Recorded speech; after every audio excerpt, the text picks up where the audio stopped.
Okay, welcome back to the channel. Now, here's one more question that involves some inequalities. What we've got to do is find a set of values that works for both of these inequalities.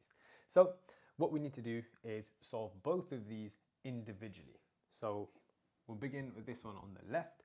To solve this, we'll have 4x is less than, if we take that 3 over, 2, and then divide by 4, so we'll have x is just less than 0.5.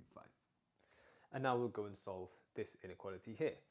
So we'll have x minus 3 is greater than, times the 10 across, 40, and then x is greater than 43. Okay, perfect. Now, you could leave the inequalities like this if you wanted to. However, what I'm going to do is draw a number line here and show you this. So let's say we have, let's go minus 0.5, 0, and then 0.5 down this end. Then we've got a whole bunch of numbers. Then we'll say we've got 40, 41, 42, 43, 44, and 45. That should do. So I just want to represent the two inequalities on a number line to begin with. So here we're told that x needs to be anything which is less than 0.5. So we can draw an open circle at 0.5 and then have an arrow going to the left because that's where the values get smaller than 0.5. Now for the other inequality, we've got x is greater than 43. So open circle at 43 and the arrow goes off in that direction because the values need to be bigger than 43. Now, sometimes we're going to be asked to represent this using some set notation.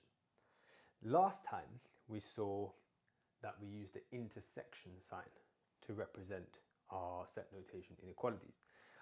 But over here, if you look at the solutions to this inequality here and this one here, there is no intersection. There's nowhere that the lines overlap each other. So we can't use the intersection sign when we represent this as an inequality. So what we'll need to do is this.